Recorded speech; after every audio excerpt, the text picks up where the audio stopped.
Hello बच्चों, मैं doctor Sunita Nandal कक्षा 12th के लिए पद्य भाग में व्याख्या लेकर आई हूँ। गोस्वामी तुलसीदास द्वारा रचित राम लक्ष्मण लक्ष्मण मूर्छा राम विलाप।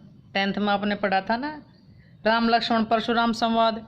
तो यहाँ तुलसीदास का है लक्ष्मण मूर्छा राम विलाप, यानी कि लक्ष्मण जब मूर्छित हुए, बेहोश हुए, तो राम ने कैसे विलाप किया, राम कैसे दुखी हुए, वो इसमें बताया है।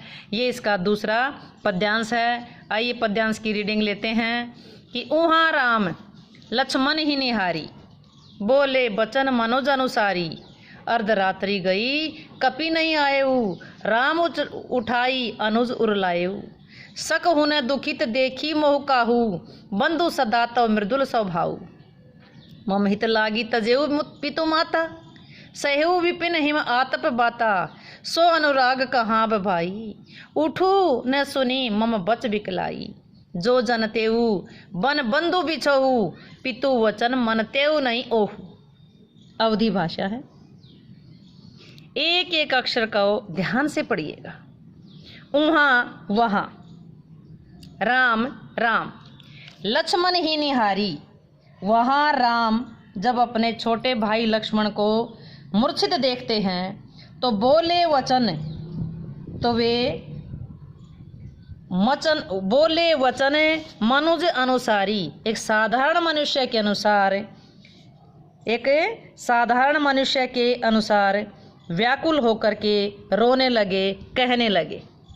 वहाँ लक्ष्मण को देख करके, वहाँ राम लक्ष्मण को देख करके,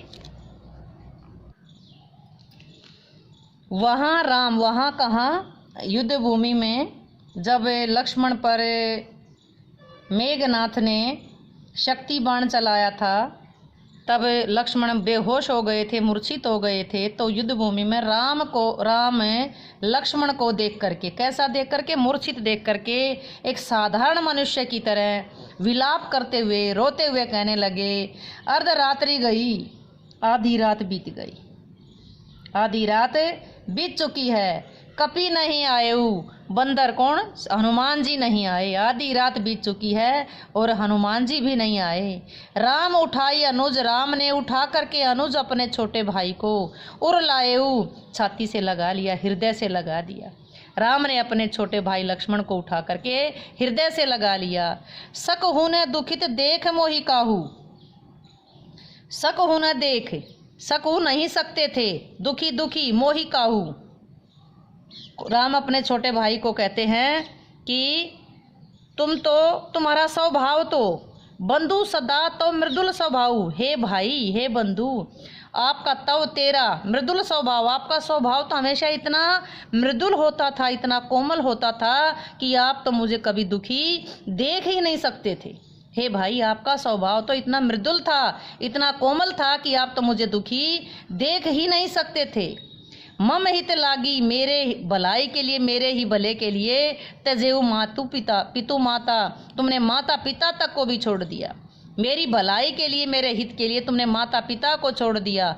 सहेऊ सहन करे विपिन जंगल में, हिम आतप, हिम का मतलब ठंड, आतप का मतलब गर्मी, गर्मी सर्दी, बाता तूफान, और मेरी ही भलाई के लिए, मेरे ही लिए तुमने सर्दी गर्मी और तूफान को सहन किया। मेरी भलाई के लिए तूने माता पिता तक को भी छोड़ दिया और जंगल में गर्मी सर्दी और तूफान को भी सहन किया। सो अनुरागू कहाँ अब भाई, हे भाई, वो अनुराग अब कहाँ चला गया, वो प्यार अब कहाँ चला गया। उठो उठो ने सुनी सुनो, मम बच बिकलाई, मेरे व्याकुल करने वाले इन वचनों को सुनो। हे भाई, वो प्यार अब कहाँ चला गया। उठो, मेरे व्याकुल करने वाले इन वचनों को सुनो तो सही। वो प्यार तुम्हारा अब कहाँ चला गया, तुम मेरे व्याकुल करने वाले वचनों को क्यों नहीं सुन रहे। जो जन तेऊ अगर जानता, जो यदि जन तेऊ जानता, बन बंधु बिछऊ, कि वन में जाने के बाद भाई बिछुड़ जाएगा। अगर ये पता होता कि वन में जाने के बाद भाई बिछुड़ जाएगा, तो पितु वचन, पिता के वचनों को, मनतेऊ नहीं ओहू, मैं कभी भी नहीं मानता। अगर मैं पिता की आज्ञा कभी नहीं मानता, अगर ये पता होता कि वन में जाने के बाद भाई बिछुड़ जाएगा। एक बार फिर सुनेंगे। वहाँ राम लक्ष्मण को मूर्छित देख करके और एक साधारण मानव की तरह विलाप करते हुए कहते हैं कि आधी रात बीत गई, हनुमान जी भी नहीं आए। राम अपने छोटे भाई को उठा करके हृदय से लगाते हैं और कहते हैं कि हे भाई, तुम तो इतने कोमल स्वभाव के थे कि मुझे कभी दुखी देख ही नहीं सकते थे। मेरी भलाई के लिए तूने माता पिता तक को छोड़ दिया, वन में आकर के सर्दी गर्मी और तूफान को सहन किया। हे भाई, वो प्यार अब कहाँ चला गया? उठो ने, और क्या तुम्हें मेरे व्याकुल करने वाले वचन सुनाई नहीं देते? तुम मेरे व्याकुल करने वाले वचनों को सुन क्यों नहीं रहे? यदि ये पता होता कि वो वन में भाई से बिछड़ूंगा, भाई का विछोह होगा, भाई बिछड़ेगा, तो मैं पिता के वचनों का पालन कभी भी नहीं करता। इसमें राम के द्वारा बोले गए करुण वचन एक सामान्य मानव के समान है। राम के ये वचन भावपूर्ण होने के साथ साथ लक्ष्मण के चरित्र पर भी प्रकाश डालते हैं। भाषा अवधि है, शैली भावात्मक है। भाषा अवधि, शैली भावात्मक। छंद कौन सा आया यहाँ? छंद चौपाई छंद है। भाषा, शैली, छंद। अलंकार कौन कौन से आए हैं? अनुप्रास आया है, स्वर मैत्री, पद मैत्री।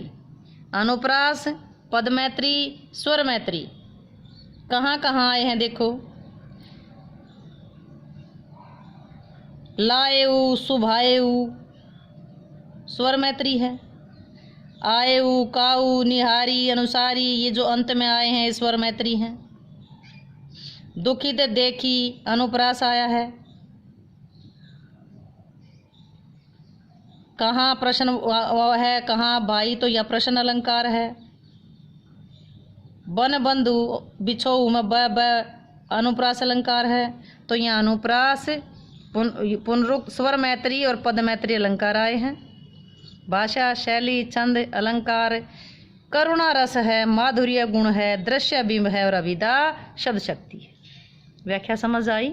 अच्छी लगी हो तो वीडियो को लाइक करें, शेयर करें, चैनल को सब्सक्राइब करना ना भूलें।